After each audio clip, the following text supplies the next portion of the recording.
Fresh air, amazing views, time spent in our national parks away from the stress and strain of everyday life. I'm sure a day like that would sound good to anyone. But to our veterans community, these kinds of days can mean so much more. Stay with us as we discuss veterans in the great outdoors.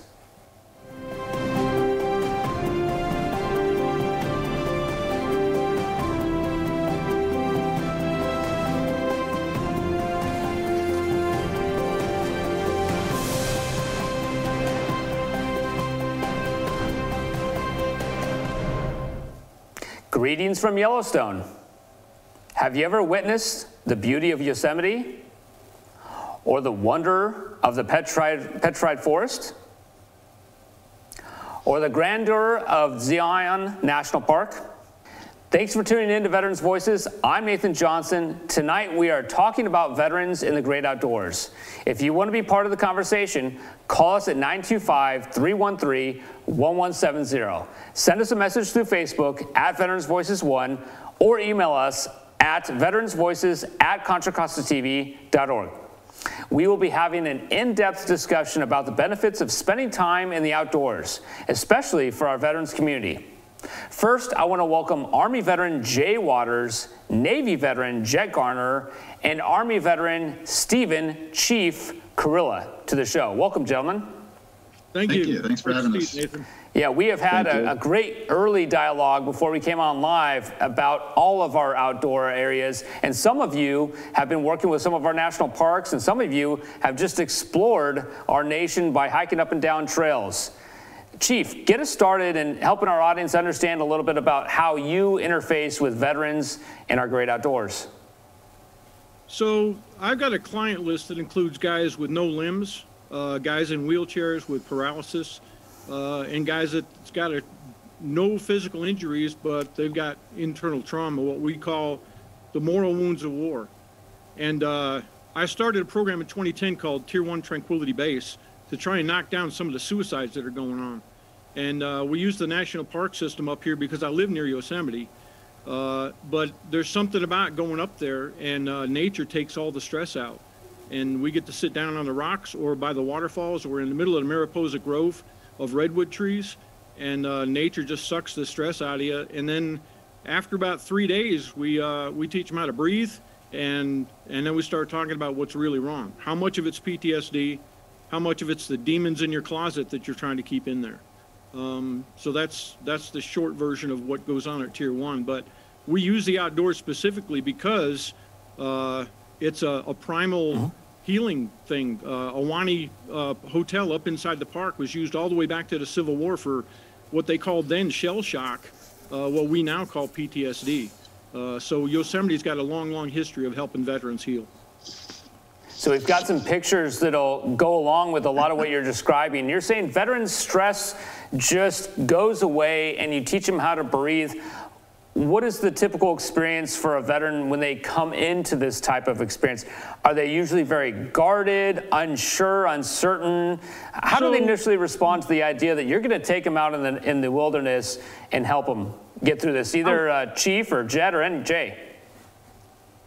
Go ahead, guys. I'll sit back and wait. Go ahead. Well, yeah, so I saw a picture of myself pop up there when hiking in Arizona and then the bike trip that I did. But for me, the outdoors has been really great for me because after I did a long Army career, 30 years, retired in 2017, and I kind of missed that sense of adventure that I got every day, every month from the Army.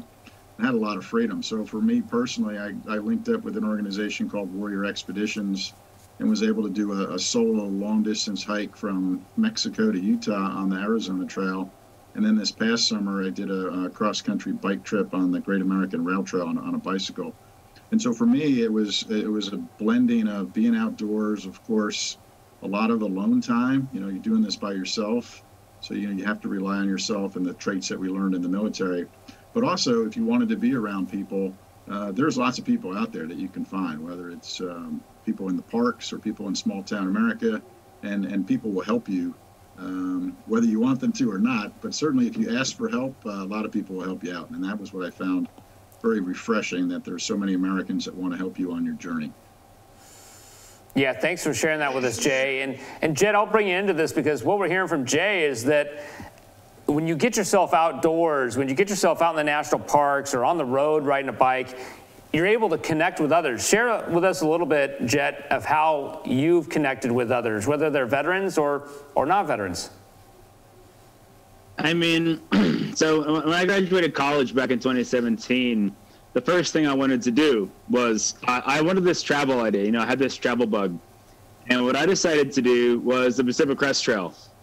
You know, it's an unbroken footpath from Mexico to Canada, about 2,600 miles. It changed my life. It changed a lot of things. And on some ways, you know, it actually took away from some of my more societal goals, and it frankly helped me foster a lot more in my personal experience, like moral goals. And I've been chasing it ever since. I really have. So like, I love the mileage, and I think not only the mileage is a big thing, but the people that you meet along the way, the veterans I've met along the way. My journey started with PTSD and nature back at Berkeley at my school, and lowering depression with just doing hikes and just doing nature and rafting and such.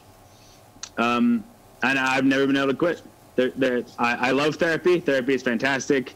I've never been able to quit this particular type. So that's one of the things we've learned since 2010. When I first started running Tier 1, I thought this was all voodoo. I've been chasing the wargasm for 30 years and doing intelligence operations and all over the world, and just about everything that happened. I went in 1976 behind the wall in Berlin in the Cold War. Went into the East Bloc quite a few times. I came out, got really lucky. But at the end of that 30 years, I wanted to go see America. But my last mission, I got hurt really bad, and I ended up in a wheelchair, paralyzed for 5 years, and went through the whole pill protocol at the VA and damn near killed myself. So I started Tier 1 because there were no other programs out there besides the pill protocol, and I was getting law enforcement called on me 6 times a week because I looked like a psycho. And when I finally figured out how to breathe and come down off that wargasm and start working with other veterans, we all found the same thing. We're looking for that tranquility. We're looking for that same peace you're talking about, that you don't ever want to give up again. We've been in places in Afghanistan that they're just beautiful places, but the anarchy that goes on, you carry that home with you. But we're still looking for all that peace. So that's a big part of why we go out in the wild and do the things we do. So it sounds like connecting with others and connecting with yourself, working through some demons or searching for a wargasm. Help us understand that a little bit better, Chief. What do you mean by veterans are searching? So I'm writing a series of books now, and one of them is called Walking Off the War. And it's coming out, the fourth book in a 10-book series. We don't even know that we're wound up when we come home. We come back to Fort Living Room, and we got dirty boots on, and you can't wait to go back, and you don't know why, because you lost your friends, and you've been injured yourself, and you don't have any comprehension of exactly what's driving you. You just know things aren't right. And then when you finally get that point in time where you've just had enough, you know that there's got to be an alternative to just taking 21 different prescriptions. And I got really lucky, and I ran into Steve Shackleton and Corey Niss up here at the park. They invited me up there to a veteran seminar. And that's when I realized I'd never been to the park. I'm off the East Coast. I was at Fort Bragg for years and years, and came out here to find a surgeon that could work on my spine, and ended up out here by the park because I couldn't be around people. And when I met Steve and Corey and I got to see the park, I realized that was the America that I fought for all those years. And my plan was, when I retired, was to go travel. And then I ended up disabled and wasn't able to travel. So that's my discovery was, there's something to this, sitting on a rock. Just like we did in Afghanistan, sitting around a bonfire at night or sometime during the day because you got to go back outside the wire at night. We would sit around the fire, and there's something primal about a campfire that gets into your soul. And the one thing I'll follow up on what Jet said and what Jay said, there's going to be people out there in the national park system and in the wild that have the same goal in life, and they're much more friendly than people you run into in the middle of Hollywood or someplace else, some other city.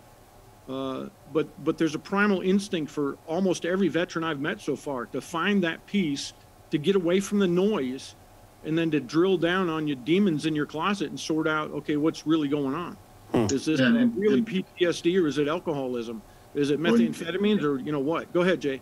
No, yeah. So I mean, and Chief, and what you guys are saying too is you can have as much contact with other people as you want. So you can be very social and do a lot of stuff on the trails or on the bike things, or if you're doing the Appalachian Trail or whatever. There's a lot of people around, and you can interact with them if you choose, but you don't have to. But it's nice to know that they're there, and for the most part, people still love supporting veterans. You tell them you're a veteran, you're going to get help, but there's great help within the hiking and biking community to start with already. And when I started my hiking trip, and then when I did the bike trip, I did not feel like I was a strong or experienced hiker, and had almost no bicycle experience.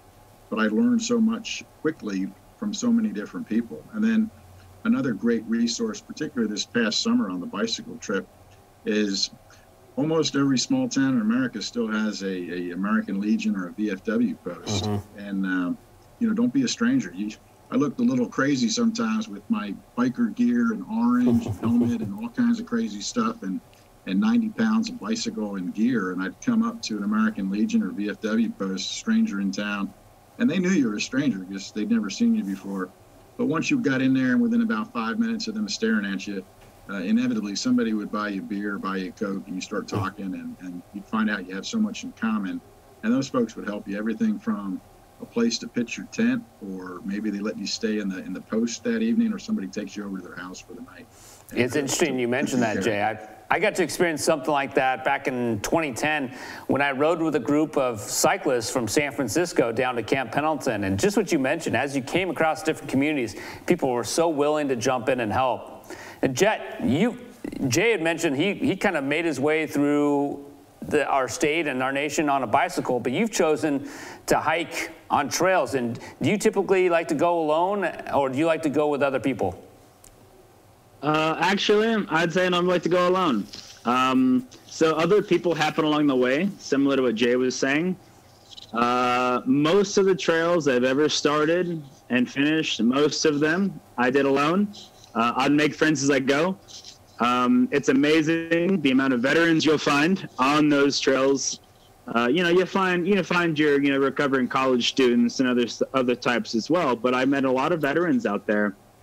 And one thing that I was going to actually respond to Chief on, he was asking, what about like these long distance trails and whatnot, like really targets vets? Like why does that? Why do we so? Why the extreme version instead of the extreme version? And I would say one of my responses to that is that what I have experienced, and with talking with other vets that I've done these things with over the course of 4 or 5 years now, something that we get out of the wilderness, out of the backcountry, it's almost like being in the field with no weapons, no uniforms, and no jurisdiction. Like there's no command. And so I feel like doing long distance trips really tags like the specific things that people wanted to serve for. They wanted to do this rugged thing, and they wanted to be heroes, and they wanted to fight, and they wanted to do all these hard and difficult things. And I think that it plugs into that and then subtracts a lot of the negative things that really come from service. Yep. And I believe that those are the types of things that are primarily beneficial in nature therapy. And why, even a weekend trip, it could be a weekend trip, it could be a month-long trip, it could be a 6-month-long trip. But I think that those types of things come into play, and that's part of the reason that there's such tremendous growth from these experiences. So before I forget again, sorry about the brain injury, but we take guys up to the park. There's places that look just like the Korengal Valley in Afghanistan. And we watch these guys, and they don't even know, you know, it's the same problem they got at home. You know, 5 o'clock in the afternoon, the sun starts going down behind the horizon, and they start getting tight, and their eyes turn black, and their wife is going, hey, this guy's turning weird on me. Well, what do you do every night? You put on your gear and you go outside the wire when it starts to get dark, and subconsciously you're wired for that. So just like up in the park, you know, we watch guys, and all of a sudden they'll start getting hard and tight, and their jaw locks, and they pull on their hat down over their eyes, and they don't even know they're doing it because they're looking for a sniper hole, and they're looking for that IED on the side of the road. And when we start making them understand that what they're doing at home, they're doing out here in the public, and this is why, then they start to breathe and go, oh, now I get it. So nature has a lot more to do with that primal level that we hide away, and we're all good. We're hard. We're rocks. So, And Well, let me just stop you guys for just a second, because we're having such a fantastic conversation here about the great outdoors. But we're going to continue this conversation. We're going to add a few other people as well. When we come back, we will hear from some organizations helping veterans to find the place in the great outdoors. Right now, we honor the service of Army veteran Grant Rogers in this month's Shadowbox segment. Sergeant Grant Rogers served in the Army with the 114th Cavalry Regiment, 2nd Infantry Division in Fort Lewis, Washington, the 4th BSTB, 10th Mountain Division in Fort Polk, Louisiana, and the 201st MI, 470th MI Brigade in Fort Sam Houston, Texas. His military career included multiple deployments to Iraq and Afghanistan. We honor his service.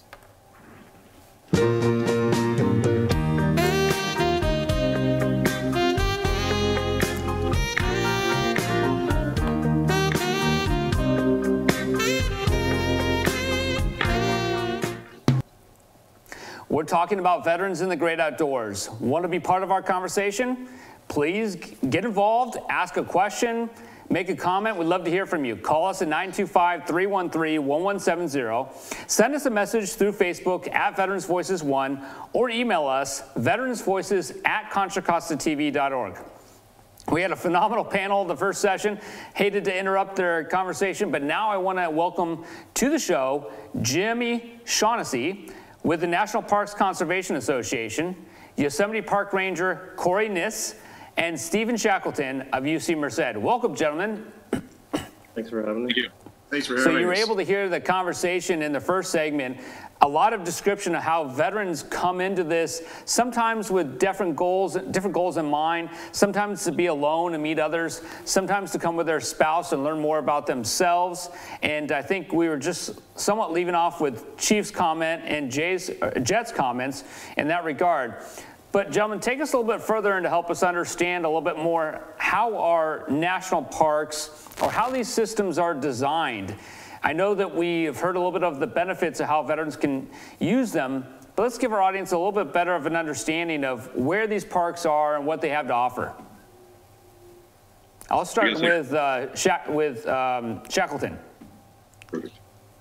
I spent about 4 decades in national parks in a career as a park ranger, and the last decade at the University of California. And I think one way to look at parks is the old philosophical adage, mind, body, spirit. And as I listened to the first 3 panelists speak wonderfully in the first 15 minutes, that comes through.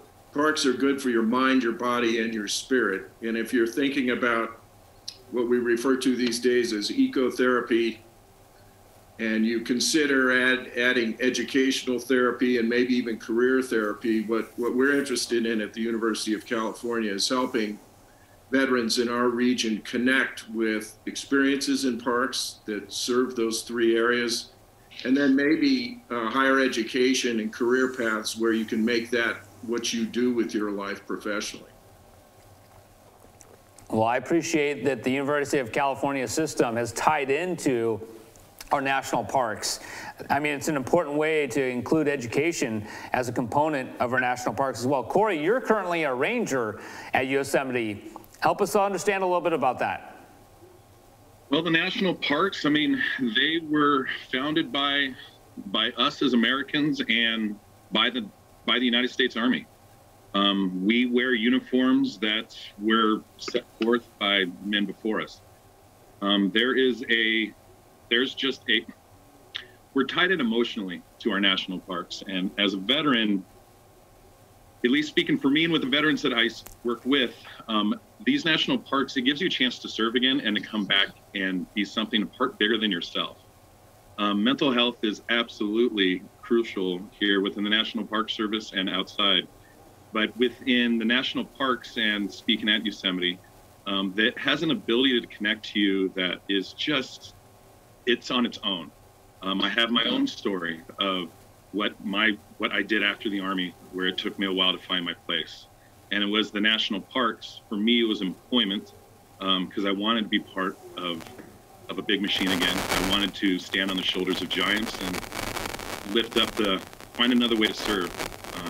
With the national parks and the ability of what our mission statement is I personally was able to walk the war off. Steve, our chief, and I have had many conversations on this one. And unbeknownst to me, I was on a path of being able to actually take off my rucksack and drop off my BDEs. And I didn't know it was happening. And so now working with Steve and working with Steve Shackleton, we have seen what this can do for the veterans. And not only that, what it brings back or what we get out of it. National Park Service, when we hire veterans or we have veterans involved with us, we become better. This is fantastic, but all of this doesn't happen without the support of resources, whether it be funding. And Jimmy, I believe your organization is involved in ensuring that these national parks are well-staffed or well-resourced so that all of this great work to help veterans can take place. Tell us a little bit more about that. Yeah, that's correct. I really appreciate you having me on the show. And, you know, all this healing couldn't really take place in our national park system if it wasn't for protective efforts. You know, between 2011 and 2019, the National Park Service lost around like 16% of its staff capacity, while increasing visitation by about 17%. You know, so we have to make sure that everyday citizens, the veterans that experience healing in these places, once they're done healing, once they're done in the park and they return home, they can turn around and say, okay, what does the park need from me? How can I be involved? How do I get in touch with the individuals making the choices on my behalf to allocate funding to these certain parks? You know, these big name parks don't stay big name parks and fantastic just because they always have. They do because every year, you know, citizen tax dollars go to protection efforts and staffing efforts. So they are a fantastic place. I can reminisce with the best of them about my experiences in these parks, but until the everyday citizen, the veteran, get engaged, get an understanding of the legislation, get an understanding of where the funding's going, you know, they're at risk of going away, being overcrowded, or being under-resourced, understaffed, which could be a real shame. So I think if I can just ask the whole panel here, this is an interesting part of this. We do benefit from these national parks, but what role is there in playing to continue preserving? You know, we wore the uniform, we protected our land, but now as veterans, what can we do to ensure that these national parks are preserved for the generations to come after? Here's what I know for sure. We got to get veterans off the couch and get them involved in Mission Next. And getting out there in the Park Service is one of the ways to do that, which dovetails into the next question: how do we keep these parks? Once a guy gets out there and sees how precious that area is, they're never going to let it go. They're going to do whatever else, just like they did in the military. They're going to step up and make sure that their next generation, their kids and their kids' kids all get to see the same thing. And if you've never been to Yosemite or Yellowstone, you should go there and see that. You'll know what I'm talking about the minute you get done. Mm-hmm. Yeah, that's very true. I took for granted the fact that we had these national parks across our country. And honestly, I didn't even visit one until after my time in the Marine Corps. Right. And now we have a couple programs with MPCA that get veterans out to these parks to experience what they have to offer, and then turn around and give them some action items. You know, call your congressperson, sign these letters, hop on a Zoom with a congressional aide and tell them why it's important to make these parks secured for lasting generations. and with just piggybacking on that, and that is something that I push forth quite heavily here at Yosemite. You know, the expansion that America had westward took a very long time. It wasn't until us as Americans made it to Yosemite, and in particular Mariposa Grove and Yosemite Valley, for the first time in human history, that we decided to just stop, take it in. And that's what it took. So, I mean, this park, Yosemite, where I'm at right now, it was protected by Abraham Lincoln in 1864 in the middle of the Civil War. This isn't a Roosevelt story. This isn't a John Muir story. We're talking about the United States Army. We're talking about the Buffalo Soldiers. This is their place where I get to work. I'm in the shadows of these giants. And so this isn't a story for us. And the Park Service inspires the entire nation, inspires the world. Yosemite is a world park. So sometimes you do have to get to that place, because I could yawn day in and day out about the magnificence of a giant sequoia. But until you stand next to it and realize that you are just nothing compared to this thing, just words don't cut it. Pictures don't cut it. You have to be there. Yeah, Corey, I want to add to that. I hate to interrupt, and I see you wanting to jump in as well, Jimmy. But when I stood on top of, I think it was Nevada Falls or maybe Verna Falls, and felt the size that I was, in comparison to the size of that falls, it made me feel similarly to the way you're describing next to a sequoia. Jimmy, go ahead. Yeah, Corey brings up a good point. There's such a variety of parks across our country, and I think there's a park to match every veteran's story. You know, there's some impressive vets on this call right now. I thought I had an impressive military career. It's kind of run-of-the-mill compared to some other folks here. And, you know, maybe there's some veterans who are viewing this right now that kind of think like, wow, these parks are way too intense for me. That's not it. You know, there are like 400 parks across our country that provide a great opportunity, whether it's therapeutic or recreational, or just to find a sense of adventure. And for the viewers out there, just grab a map and throw a dart at it and make a plan to get there. And one of the nice benefits that I got my card here, I was showing it before, you know, as now retired and disabled, I got the lifetime pass, but veterans and active duty can get these passes to get in. So, you know, the cost should not be a concern. Mm-hmm. And, you know, having spent some time in some of the national parks, you know, with my backpack and my tent, or my bike and my tent, you know, you can camp there in the parks for either free or pretty cheap. The parks can be expensive other times, but it doesn't preclude you from going in your car or getting a ride in, doing a couple day hike or overnight, things like that, or do something more extreme. But just to, you know, depending on your ability level or what you want to do, just taking that first step, like the chief said, get off the couch, get out there, and it'll really open your eyes. So I want to jump in and ask Steve Shackleton to back me up on the first segment. I've touched on Ahwahnee.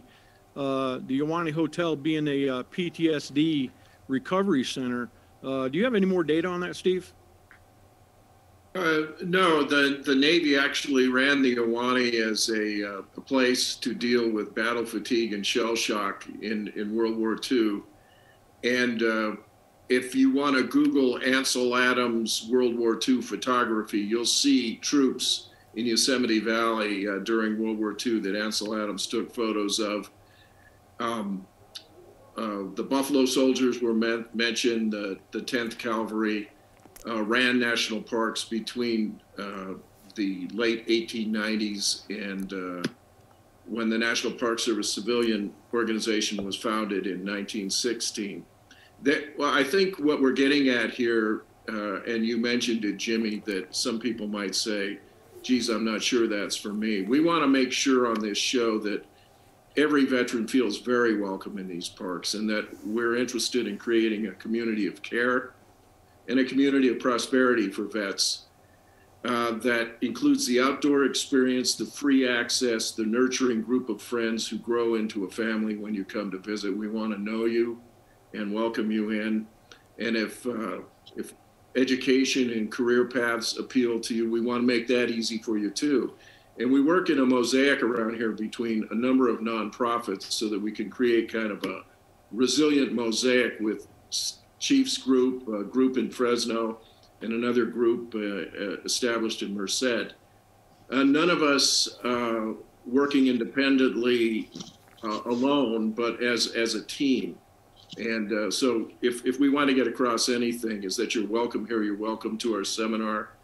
Because of the Rotary Club and Yosemite Conservancy, there's no fee, there's no tuition, and we would love to see you join the experience here if you think it sounds appealing to you. So something I'd like to bring to the table. I'm not sure where we are, on what we're going to talk about, but go ahead, brother. So I did participate in a bill in 2017, or actually, sorry, it was 2019, September 11th, 2019 specifically. Participated in a bill that was supposed to be as well attempting to provide better, better accessibility to different parks, whether it's national parks or state parks or any kind of recreational areas for veterans to undergo, outdoor therapy and to benefit their mental health. We did great work back in September 11th in DC doing those things. I was honored to be a guest speaker for the Sierra Club to represent them and my experiences at the time to support the bill. I've been trying to follow it as we've been going on, throughout COVID and all those other things. What I like about it is that, for one, it did pass, by the way. Funnily enough, it actually passed December 7th, 2020. It passed on Pearl Harbor Day in 2020. Donald Trump signed it. And it hasn't, we haven't really gone super farther with it yet, but I feel that, here we're touching on the national parks, the great outdoors, and access, and specifically what this act, it's called AVRO, Accelerated Veterans Recovery Outdoor Act. It was specifically targeting exactly this subject and attempting to start a better access for veterans to recreational outdoor areas for mental health. Well, Jet, thank you very much for bringing that up. And we're going to, again, continue this conversation. And we're just getting started, but we have more to cover. When we return, we will conclude our panel conversation. First, let's hear from our friends at the National Park Service. There are oceans and rocks, places where fish swim and birds fly, where mountains spring up and trees and grass grow all around. History is made, art is created, things happen that should always be remembered. Heroes emerge. A woman sets people free. A man makes light. A leader steps forward. People get together. They help each other out. They make their own places to run and play and contemplate the universe. There's pride and gratitude and fun. It belongs to everyone. It can be a place, a feeling, a state of mind. So get up, get out there, and find your park.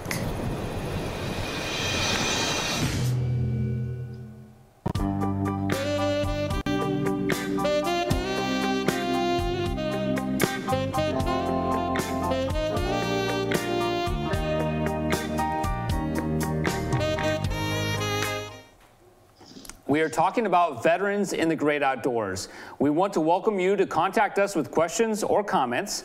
Call us at 925-313-1170. Send us a message through Facebook at Veterans Voices 1 or email us veteransvoices@ContraCostaTV.org. In fact, we have a question here from one of our audience. Does the government offer any kind of acknowledgement for veterans applying for a job in the parks? I feel like, Corey, this is a question maybe that you might be able to answer, or maybe Stephen. Or Stephen, if you want to hop in, but. Okay, thanks. So yes, absolutely. The National Park Service is a federal organization, and we follow every rural jurisdiction that the rest of the federal government has with hiring. So we do have veteran hiring authorities. And so kind of put it in layman's terms, we absolutely have benefits for being a veteran and coming to work for the Park Service. It is, so there is hiring, but you know, you still have to be eligible and have to qualify and everything like that. But as far as benefits and kind of a, hey, I already served, I'm ready to serve again. The Park Service, along with the federal government, absolutely has veteran hiring benefits and authorities. Steve, you want to add anything? Yeah, one of the ways that you can exercise that ramping up to a career is by, as Corey said, you have to be qualified in addition to being a veteran, but you can use your GI Bill, go to a 4-year or 2-year school, and in the summertime work in summer employment, which makes you super competitive because you've got your veterans points, you've got an education, and you've got summer times of work, which are all beneficial. But it also allows you to see if it's really the type of career you want. So you get to date us, you get to flirt with us, and make sure that this is the agency you really do want to work with. Because it's like the military. It's not for everybody. And there are a lot of elements of working for the Park Service that are tough. But it's very rewarding if you're wired for it. And so you take all those things and put them together, and you've got a great entry plan into the Park Service. And just as an aside too, on that same vein, and if it's not for everybody, but I've been able to use my veterans preference to get short-term gigs working on the 2020 census, and right now I'm working at a short-term gig with the Department of Education using that federal benefit as a veteran. And then that's great for me because it's a 3 or 4 month job. Do that, and then make some money, save some money. Then I got time again to go back to the parks or go on another adventure. Thank you so much for the question from our audience. Oh, Steve, did you have something you want to add?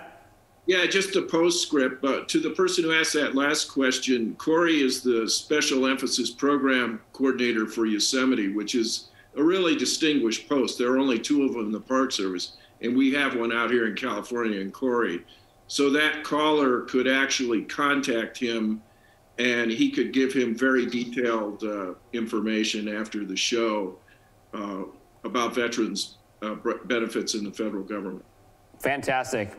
And thank you. And let's go back to Jet, because these themes of like where to start and how to connect, and in my mind I'm thinking someone shows up in Yosemite Valley and they look around and they see everyone with their shiny REI gear and their Subarus, and I'm not sure this is for me. But what I'm hearing is there's a little bit of something for everyone, whether it's at our national parks or out on the road on a bicycle or out on a trail. So Jet, where should our audience start if this is something that they're thinking might help them?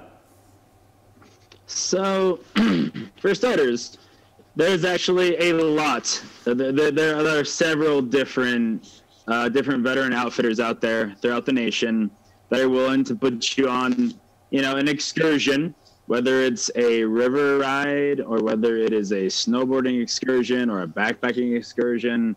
They're actually, all these things exist out there. One of the things that I think that they're lacking are things like networking. It's not necessarily extremely easy to find all of these places. Every single state seems to have them, but every single state doesn't seem to broadcast them, which does seem to just strike as like a big problem.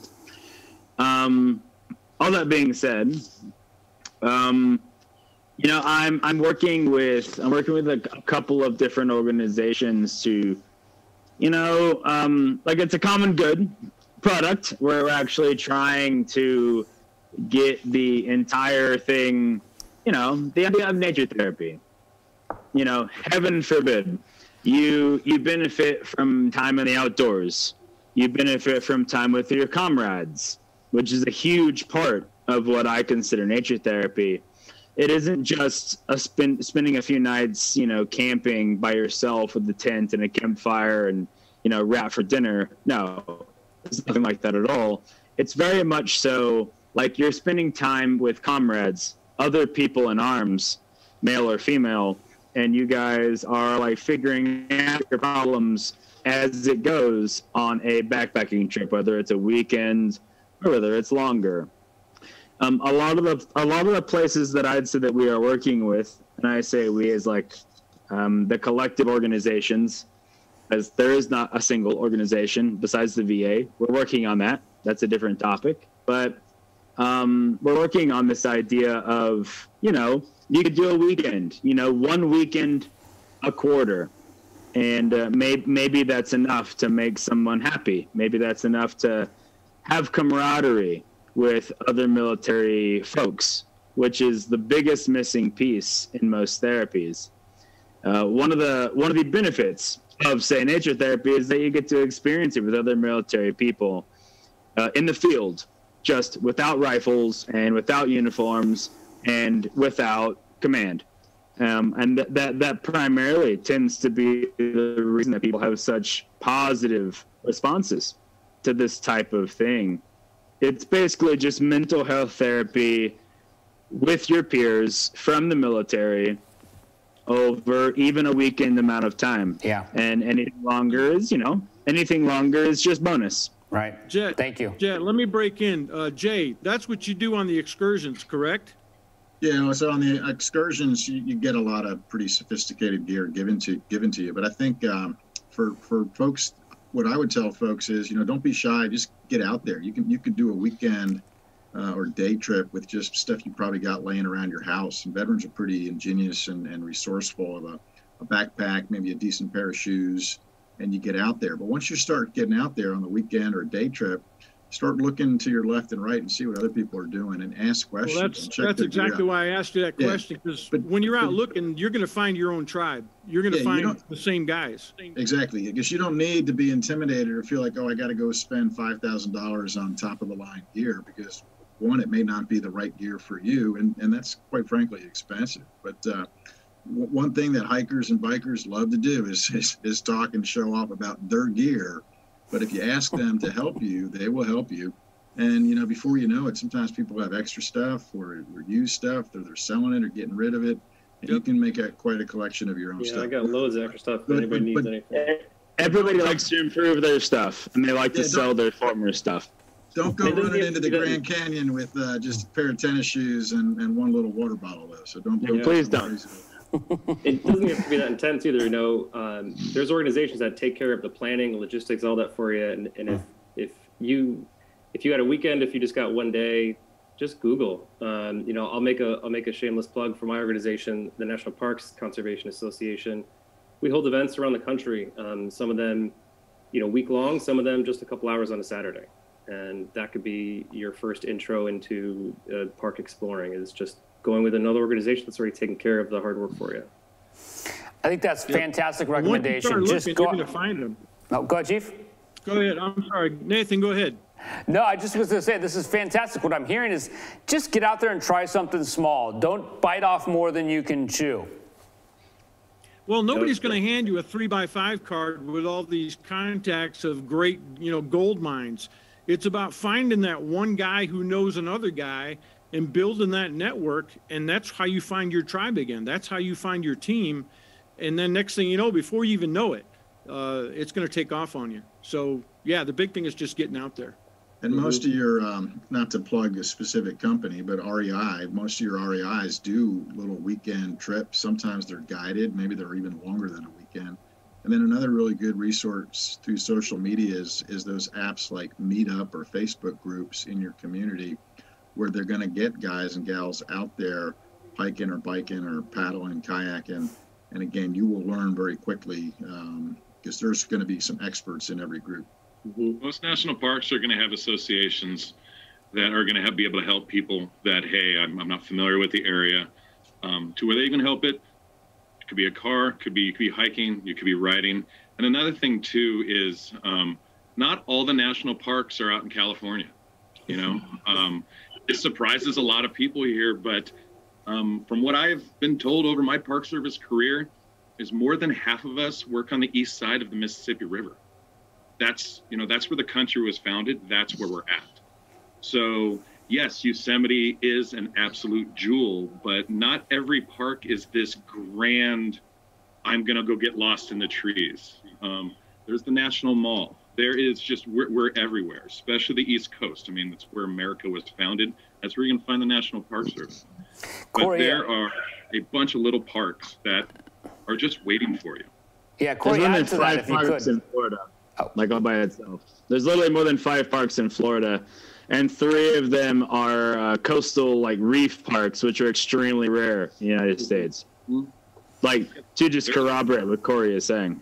Yeah, there's a park out here in California, Pinnacles, that goes kind of unsung and is just an amazing place. If you get impressed by Yosemite, you're going to get impressed by Pinnacles. And that park gets not even a close percentage of what this park gets, but it's right there just waiting for people. Like from the Bay, they can be there in about an hour. Insane. Like we have 5 different national parks here in Utah.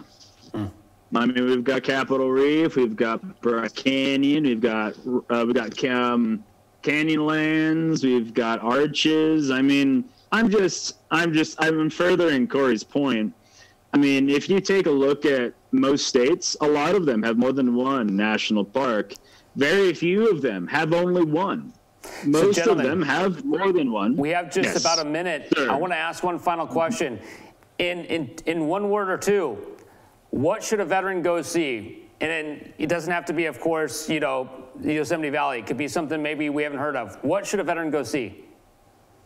Anything, everything. Outside. Get outside. Look up. Outside. Look around you. Stephen Shackleton? I would say go out, have a strenuous day in any park that's near you, and then sit and reflect. I like strenuous. I applaud that. Jay? I was going to say I'd never been to Nebraska, so riding from western Nebraska to Yellowstone National Park, which is in Wyoming, that was pretty amazing. That whole part of the country, being an East Coast boy, was just totally different and a great world out there. Fantastic. Jimmy, Chief, or Corey, anyone else? Push yourself, challenge yourself.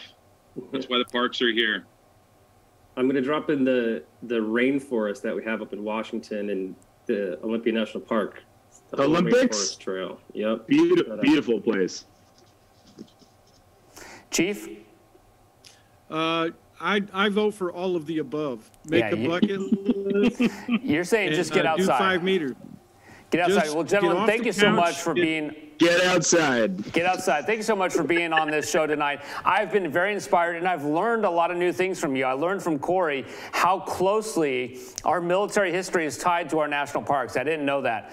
This concludes our panel discussion. We hope our guests have inspired you to spend some time in the great outdoors at our national parks, or just get outside and go anywhere. A little later, we will have a list of resources to get you started on your outdoor adventures. Now it is time to hear a veteran's voice. This month, Veterans Voices correspondent Noga Kessler talks with Navy veteran Kristen Cassidy.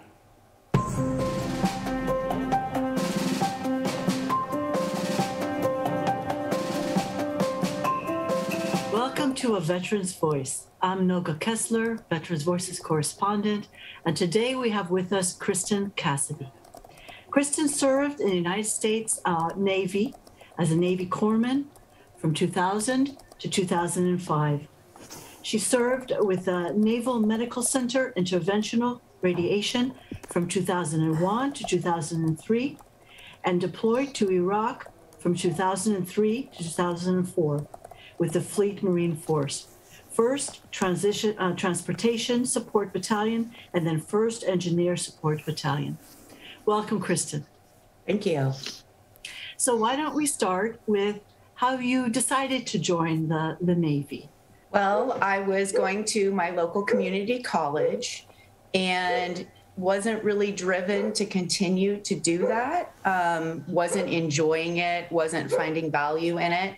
And I looked at my options of things that I could do and then perhaps revisit school later. And the Navy just sounded like something I was interested in. Both grandfathers actually were in the Navy.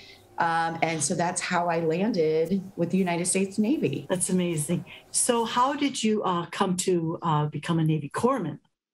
Well, I originally didn't sign up for Navy Corpsman. I wanted to be a Navy Corpsman. However, the recruiter had told me that it was in high demand, but they were able to get me into Navy Corpsman as long as I waited, I think, a couple weeks. And so that's how I actually landed exactly where I wanted to be. That's wonderful. And maybe you can share for other women that are interested to become a Navy Corpsman. How was the training? How was the experience? For me, being 18 years old and never being far from home, it was a huge shock to me. The boot camp was a huge shock. I mean, by the time you get to your C school is what they call it when you're training to become a Navy Corpsman, you've adjusted a bit. And of course, I had to go to, after I became a corpsman, I went to the Naval Medical Center and then went to Field Corps, Field Medical School, which was, Marine Corps level training, which is different, more intense. Once you get I always thought of it as kind of a game. Once you get the game, what they want, it was really quite easy for me. I really enjoyed the camaraderie in training and in the schools. And it's a huge adjustment, but if you're able to make that adjustment, it's so worth it. So if you could maybe pick out maybe one or two stories or experiences that kind of really stuck with you. And there's a lot of stories and a lot of emotion behind different stories. For a fun story, I went out with Staff Sergeant Clark's convoy going, I think we were going up to Crete to bring some supplies. And he, I was in the back of the Humvee. I was always in the scout vehicle with big wigs. They wanted to keep me safe, which I totally appreciated. And we just went out and we had to also check to see if there was an IED on the side of the road. And Staff Sergeant Clark wanted to go out without his protective gear because that's something that he had done before and had been safe in doing that before. However, being a corpsman, it's my job to ensure that I don't have to go to work if I don't need to, right? They need to wear their protective gear. There's a reason to wear that.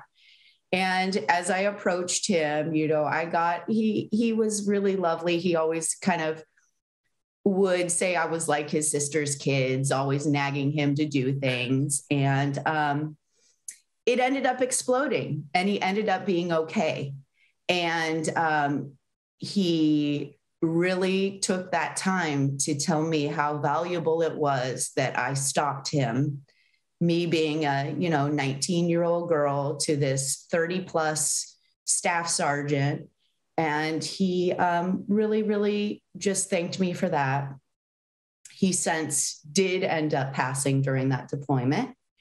But that is something that I will hold with me for the rest of my life. I wanted to share that we received the Navy Marine Corps Medal of Valor with a Combat Distinguished Device and 3 combat action ribbons, amongst other medals, and that is something that is definitely something very much to be proud of, and kind of maybe you're not aware of this, but you have in your service led the way for other women in your service to be able to have opportunities to fulfill their dream as Navy Corpsmen as well. So I'm very, very proud of you. And I'd like to ask, how is this transition from the military to civilian life? Well, first of all, thank you. I think other women paved the road for me to be able to be there. So I appreciate being part of somebody's journey. Transition was unique for me and hard. I got out of the military and stayed in Pendleton I got out in March and I stayed until October. And I had planned on staying down in Southern California, huge military community, the beach, great weather, great people. However, October 28th, I got a phone call that my mother had unexpectedly passed. So I moved home, and that transition for me was very challenging. And then I had to deal with being completely disconnected from the military community. I did have the ability to take the LVN test. And so I did, and I became a licensed vocational nurse and have been working in that arena ever since. So what about now? Do you have any future missions? People have always told me you operate above your license. Your experience is invaluable. And I got all that experience in the military. So my mission going forward is to get the paper behind my experience so that I can really function at a higher level. And then I want to transition into a more holistic approach of healthcare. I'd like to be part of a program that talks about nutrition, that talks about exercise, that talks about all these things that can help us that aren't a pill. So future missions, I am going back to school, start Monday. That's tremendous, Kristen. Thank you so much. So much wonderful information and such powerful stories. So once again, thank you so much for being on our Veterans Voices. It was a pleasure. All the best to you in the future. Thank you. Thank you for tuning into the show tonight. We hope that we have inspired you to spend some time in the great outdoors. Here are some resources to help in that journey. Veterans can get a National Park Pass, allowing free entrance to national parks. Get one from your local Veteran Service Officer. Find a Veteran Service Officer near you at nacvso.org. A great place to start your search for parks to visit is the National Park Service website. Find it at nps.gov. Learn more about the East Bay Regional Park District, which includes the 55-mile-long Iron Horse Trail connecting 12 cities from Livermore in Alameda County to Suisun Bay in Contra Costa County. Go to ebparks.org. Tier 1 Tranquility Base uses the great outdoors to help returning veterans adjust to civilian life. Go to tier1base.org to find out more. Warrior Expeditions is a veteran nonprofit outdoor therapy program that helps veterans transition from their wartime experiences. Find them at warriorexpeditions.org. PB Abate Return to Base offers free of cost retreats in Big Sky Country for service members and eligible veterans. Learn more at pbabate.org. On Saturday, March 19th at 5 p.m., Contra Costa County's combined veteran service organizations are holding a corned beef dinner fundraiser for the Veterans Memorial Building in Danville. Contact Dennis Giacovelli at houseworks@pacbell.net or Lee Halverson at lhasmatir@aol.com for tickets. Veterans interested in making a shadow box to honor their military service can stop by the Veterans Memorial Building in Danville at 400 Harts Avenue or call 925-314-3405. Veterans Voices is brought to you in part by contributions from the Diablo Valley Veterans Foundation, dedicated to helping veterans near you, American Legion Post 246, honoring the tradition of the American Legion in Danville. To rewatch tonight's episode, check back on our homepage later this week or check your cable provider's schedule for rebroadcast times. You can also rewatch this episode and many others on our YouTube channel, Veterans Voices of Contra Costa, so be sure to subscribe. Our next show will air on Monday, March 14th at 7 p.m. We will be talking with former prisoners of war. You won't want to miss it. To all of our veterans and their families, thank you for serving.